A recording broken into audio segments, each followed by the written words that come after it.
बापूजी अपने शिष्यों की उन्नति के लिए हमेशा सजग रहते हैं और यहाँ बड़ी ही सहजता से अपने साधकों को 16 मुख्य बातें अपने जीवन में उतार लेने का संदेश भी दे रहे हैं। आइए जाने क्या है वो 16 मुख्य बातें।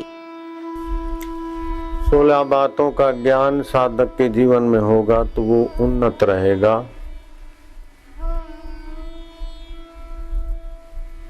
स्वस्थ रहेगा, सुखी रहेगा, संतुष्ट रहेगा, परम पद को पाने का अधिकारी हो जाएगा। 16 बातें अपने गुरु से पूछ लेनी चाहिए।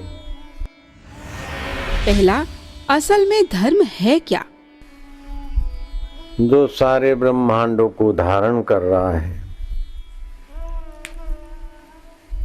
वह धर्म है सच्चिदानंद धर्म, गुरु कहेंगे। जो सत्य है, जो चेतन है, जो आनंद स्वरूप है, उसकी ओर चलना धर्म है। जो असत्य है, जड़ है, दुख रूप है, उसके तरफ चलना अधर्म है। तो आप सत्य हैं, शरीर असत्य है। शरीर को मैं मानना और सदा बना रहूं ऐसा सोचना रावण के लिए भी भारी पड़ गया, तो दूसरों की बात क्या है। गुरु से धर्म सीख लो, सत्य धर्म, सत्य चित्त आनंद, सदा रहने वाला ज्ञान स्वरूप और सुख रूप। तो जो सत्य स्वरूप है वो ज्ञान स्वरूप भी है, जो सत्य स्वरूप है वो चेतन स्वरूप भी है, जो चेतन स्वरूप है वो आनंद स्वरूप है। मजा आ गया। कल आए थे, आज नहीं आए तो हाथों पर कैसे करेंगे बापूजी, विनोद करते। आनंद भी आया तो ये चेतन से ही आनंद आया, चेतन से ज्ञान हुआ। तो आना जाना तो असत्य है, लेकिन आए न आए उसको जानने वाला सत्य है। तो गुरु से सत्य धर्म सीख लो। दूसरा, गुरु जी से ब्रह्मचर्य की साधना कैसे सीखें? गुरु जी कहेंगे, बेटा ब्रह्मचर्य, ब्रह्म में विचरण करना ब्रह्मचर्य है। शरीरों को आसक्ति से देखकर अपना वीर्य क्षय किया तो मन दुर्बल, बुद्धि दुर्बल, आयु दुर्बल, निर्णय दुर्बल।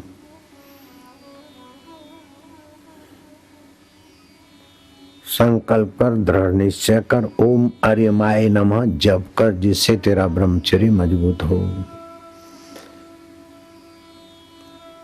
ऐसी किताबें न पढ़ जिससे विकार हो, ऐसी फिल्में न देख जिससे विकार हो, और ऐसे लोगों का हाथ से भोजन मत कर, मत खा जिससे तुम्हारे मन में विकार हो।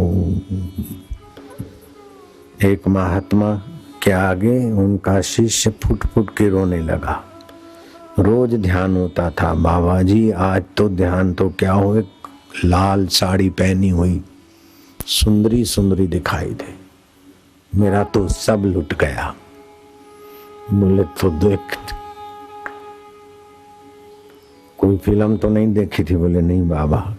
कोई नावल तो नहीं पढ़ा? बोले नहीं बाबा। तो आखिर क्या कारण? कल परसों भोजन कहाँ किया था? बोले किसी के यहाँ भंडारा था, वहां किया था।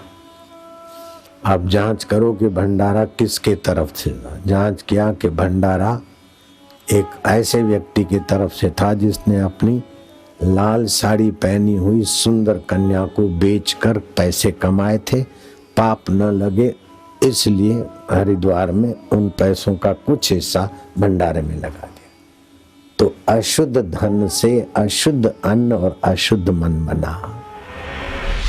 तीसरा, अहिंसक कैसे बने?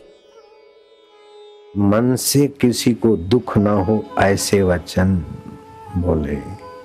वाणी ऐसी बोलिए मनवा शीतल होए, औरन को शीतल करे आप ही शीतल हो। जो दूसरे को ठेस पहुंचाने के लिए बोलता है उसका हृदय पहले ही खराब हो जाता है, उसकी वाणी पहले ही कर्कश हो जाती। इसलिए भले समझाने के लिए रोके टोके डांटे, पर मन को शीतल बनाकर, राग से नहीं, द्वेष से नहीं, मोह से नहीं। ये 3 चीजें आदमी को व्यवहार में परमार्थ में गिरा देती है, राग द्वेष और मोह। गांधारी को मोह था तो इतना बदमाश दुर्योधन को भी वज्रकाया बनाने जा रही थी। तो मोह सब व्याधियों का मूल है। तो गुरु से ये बात जान ले कि हम हिंसा न करें। तो बोले हिंसा मन से, वचन से, कर्म से होती है।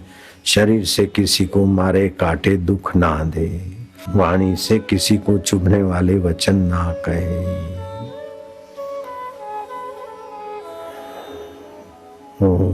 वाणी से और मन से किसका अहित न सोचे। भगवत शरण कैसे हूँ? कर्म भगवत शरण गत होकर करो। मन भी भगवान का है, बुद्धि भी भगवान के। जब मैं भगवान का हूँ तो मन मेरा कैसे? मन भी भगवान का हो। मैं भगवान का हूँ तो बुद्धि मेरी कैसे?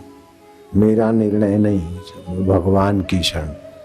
तो वासना भगवान की शरण की महत्ता होगी तो वासना गौण हो जाएगी और नियम निष्ठा मुख्य हो जाएगी।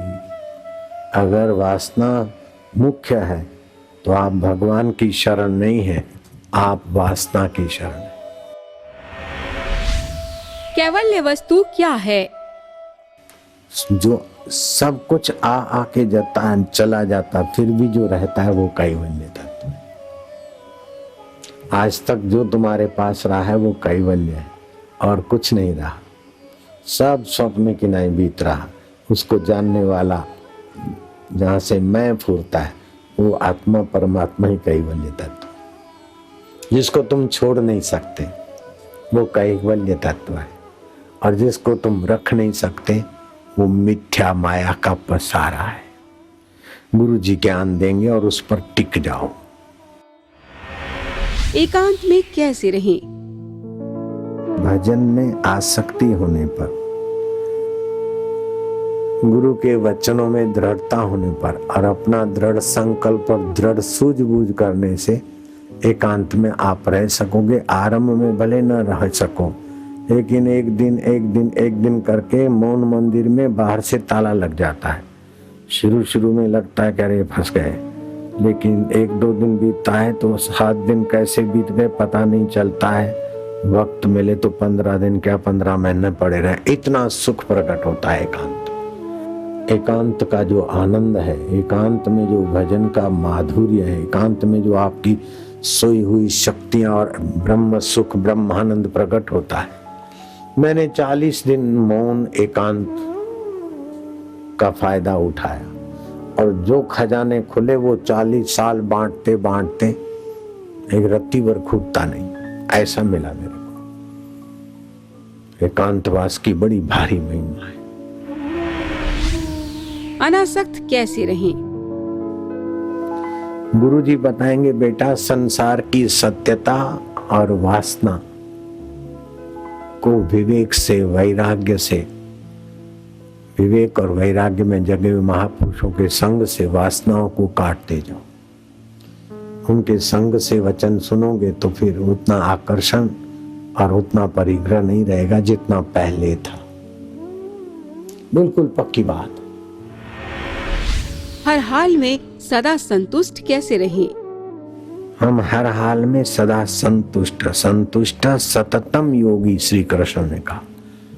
त्रिभुवन में ऐसा कोई भोगी नहीं जो संतुष्ट रह सके, और संतोष के बराबर और कोई धन नहीं। सारी पृथ्वी का राज्य मिल जाए, सोने की लंका मिल जाए, लेकिन संतोष नहीं है तो रावण की दुर्दशा होती। शबरी को संतोष है तो शबरी की ऊंची दशा होती। संतोष इतना भारी सद्गुण। बपू प्रारब्ध पोषते, शरीर का पोषण प्रारब्ध करता है, ऐसा नहीं करता। पैसा होते हुए भी तुम लड्डू नहीं खा सकते, डायबिटीज है। पैसा होते हुए भी तुम अपनी मर्सिडीज गाड़ी, ब्यूक गाड़ी में नहीं घूम सकते, पैरालाइज है, हवा लग जाए। ऐसे कई विदेशी लोग। तो आप ईश्वर पर निर्भर रहो। जिस परमात्मा ने जन्मते ही हमारे लिए दूध की व्यवस्था की, सब कुछ छूट जाएगा, फिर भी वो हमारे लिए व्यवस्था करेगा। नहीं भी व्यवस्था करेगा तो शरीर मर जाएगा, तभी भी हम तो अमर हैं। वो अमर किसी भी परिस्थिति में मर नहीं सकता, फिर चिंता किस बात की। भगवान और शास्त्र में दृढ़ता कैसे बनाएं? भगवान में, शास्त्र में दृढ़ता कैसे आए? बोले संत भगवान की कृपा से, संत की कृपा और भगवान की कृपा से संत और शास्त्र में प्रीति होगी। तो संत और भगवान की कृपा कैसे मिले? कि उनकी आज्ञा मानो, पिता की आज्ञा में चलते, माता की आज्ञा में चलते उनकी कृपा और संपत्ति मिलती है। ऐसे ही संत और भगवान की संपदा, शास्त्र और उनका अनुभव मिलेगा। निद्रा कम कैसे हो? भजन में अधिक प्रीति से तामस अंश कम होगा और भजन के प्रभाव से निद्रा कम भी हो जाएगी और थकान नहीं होगी। मन, वाणी और कर्म को नियंत्रित कैसे रखें? मनोदंड, वागदंड और कर्मदंड में हम कैसे सफल हों, ये प्रश्न गुरुजी से पूछना चाहिए और गुरुजी उत्तर देंगे, बेटे मनोदंड, वागदंड और कर्मदंड शम, ध्यान करो। मन एकाग्र होगा तो मनोदंड तुम्हारा सिद्ध होगा। दम, जहां जहां फालतू जगह इंद्रियां जाती है, दम मार के उनको वहां से हटाओ। मन, वाणी, कर्म, इंद्रियों पर अधिकार बढ़ाते जाओ। मन का संयम, इंद्रियों का संयम, मनोदंड, वागदंड और कर्मदंड में तुम्हें सिद्धि दे देगा। ये तीन सिद्धि वाले का संकल्प समर्थ हो जाता है यदि वो संकल्प चला है। मिट्टी पानी से ज्वार बाजरा हो जाए। विश्वामित्र के संकल्प से ज्वार और बाजरा हो गया, अभी तक चल रहा। ब्रह्मा जी के संकल्प से चावल, गेहूं, जौ हुए, अभी तक चल रहे। जिसका मनोदंड, वागदंड से जितने अंश में ज्यादा है उतना उसका संकल्प ज्यादा समय तक। भगवान का ध्यान कैसे करें? भगवान जो भरण पोषण करता है, गमनागमन की सत्ता देता है, वाणी वैखरी का उद्गम स्थान है। सब मिटने के बाद भी जो नहीं मिटते वो भगवान मेरे आत्मदेव हैं और सभी के आत्मदेव है। सभी के मन, इंद्रियों को सत्ता, स्फूर्ति और ताजगी प्रतिदिन देते हैं। जो गहरी नींद में जाते हैं तो उन इंद्रियों का पालन करते और फिर उसी की सत्ता से हमारा मन, इंद्रिय विचरण करते। वही गोविंद है, वही गोपाल है, वही राधा रमण है, वही सारे जगत के मूल सूत्रधार है। ऐसा सतत दृढ़ चिंतन करने से भगवान का ध्यान आंख बंद कर हुए तो भी रहेगा और हल्ले गुल्ले में भी भगवान का ध्यान बना रहे। भगवत श्रवण कीर्तन कैसे हो?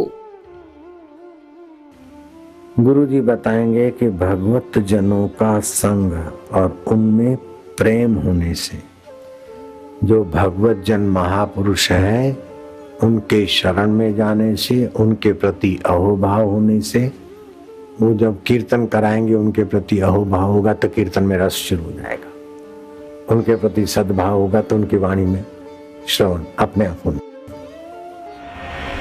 स्त्री, पुत्र, गृह व संपत्ति भगवान को कैसे अर्पण करें? स्त्री में, घर में, संपत्ति में ममता रहेगी तो कितना भी होशियारी छांटे, लेकिन जहां ममता है मर के वहीं भटकेगा। तो भगवान के कैसे माने, भगवान के कैसे जाने? वास्तव में 5 भूतों की गहराई में भगवत सत्ता है। तो सभी चीजें भगवत सत्ता से बनी है, भगवत सत्ता में रह रही है, भगवत सत्ता में खेल रही है। इसमें खाली ममता ही है कि मेरा बेटा है, मेरा घर है, मेरी स्त्री है। वास्तव में मेरा शरीर भी मेरा नहीं है, मेरे कहने में नहीं चलता। मैं चाहता हूँ कि सदा जिए, नहीं जिएगा। मैं चाहता हूँ बाल काले ना हो, सफेद ना हो जाते हैं, बूढ़ा ना पड़े तो पड़ जाता। जब शरीर ही मेरा नहीं तो ये मेरी स्त्री, ये मेरा पति, ये मेरी संपत्ति भ्रम मात्र है। वास्तव में भगवान मेरे हैं, मैं भगवान का हूँ। ऐसी प्रीति और समझ दोहराने से ममता की जंजीरें कटती जाएगी, ममता की जाल कटती जाएगी। तुलसीदास ने बताया सुंदर उपाय, तुलसी ममता राम से समता सब संसार, राग न द्वेष न दोष दुख, दास गए भव पार। वो जन्म मरण के चक्कर से दुखों से पार हो जाता है। संतों में प्रीति कैसे हो? संतों के सानिध्य से इतना भारी प्रेम, भारी लाभ होता है, तो संतों में प्रीति कैसे हो? बोले संतों में प्रीति का एक ही उपाय है, उन्हीं की कृपा, ईश्वर की कृपा हो, उनकी कृपा हो। भक्ति स्वतंत्र सकल गुण खानी, मिले जो होई संत अनुकूला। वो भक्ति मिलती जब संत अनुकूल। संत अनुकूल कब होंगे? कि संतों के सिद्धांत के अनुरूप अपने को ढालने की खाली इच्छा ही करो। ढाल नहीं सकते तो कोई बात नहीं, इच्छा ही करो बस। बच्चा पढ़ा लिखा थोड़ी कॉलेज में आता है, स्कूल में आता है, बाल मंदिर में आता है। पढ़ने की इच्छा मात्र से आता है और ग्रेजुएट हो जाता है। ऐसे उस इच्छा मात्र से आए तो भी हो जाए। प्रश्न बड़े जोरदार हैं, सुखदायी हैं और उत्तर भी सार का भी सार है। सेवा में हम सफल कैसे हों? सब ते सेवा धर्म कठोरा, तो ये कठोर धर्म में सफल होने वाली सेवा में हम सफल कैसे? सेवा के लिए ही सेवा करें। मन में ख्वाहिश कुछ रखें और बाहर से सेवा का स्वांग, ये समाज के साथ धोखा है। जो समाज को धोखा देता है खुद को भी धोखा देता है। सच्चा सेवक तो सेवा को इतना महत्व देगा कि सेवा के रस से ही वो तृप्त रहेगा। तो सेवा कैसे की जाती है? बोले भगवान की कृपा से ही ईमानदारी की सेवा होती है। अपनी वासना पूर्ति का नाम सेवा नहीं है, वासना निवृत्ति हो जिस कर्म से उसका नाम है सेवा। अहंकार पूछने का नाम सेवा नहीं है। मन चाहा काम तो कुत्ता भी कर लेता है। आपने देखा होगा कि आप हाईवे पे जाते हैं, सड़क पर गाड़ी दौड़ाते तो कई बार कुत्ते आपकी गाड़ी को भौंकते हुए थोड़ी देर रेस लगा देते। ये मन चाहा काम तो कुत्ते भी खोज लेते हैं। मन चाहा तो ये पतंगे भी लाइट के दिए के आगे आ जाते। आप मन चाहा करोगे तो आपका मन आप पर हावी हो जाएगा। जिसमें आपकी रुचि नहीं है, जो आपको अच्छा नहीं लगता, लेकिन शास्त्र और गुरु कहते कि ये करना है, बस बात पूरी हो गई। पूज्य बापूजी के जीवन उपदेशों और योग लीलाओं पर आधारित आध्यात्मिक मासिक वीडियो मैगजीन ऋषि दर्शन पाएं अपने एंड्रॉइड फोन पर, जिसमें आप पाएंगे पूज्य बापूजी की ज्ञान भक्ति योग से संपन्न अमृतवाणी, शास्त्रों का गूढ़ रहस्य, व्रत त्योहारों का आध्यात्मिक महत्व, बापूजी के कहीं न प्राप्त होने वाले दुर्लभ सत्संग, संकीर्तन और हर ऋतु में स्वस्थ रहने के उपाय, पूज्य बापूजी के मंगलमय दर्शन व संदेश, आश्रम व समितियों द्वारा चलाए जा रहे सेवा कार्य और कैसे गुरु कृपा से पाते हैं भक्त सब कुछ। इजी साइन अप, मोबाइल पर ही हर महीने ऋषि दर्शन को डाउनलोड अथवा प्ले करें। Easy payment and easy membership.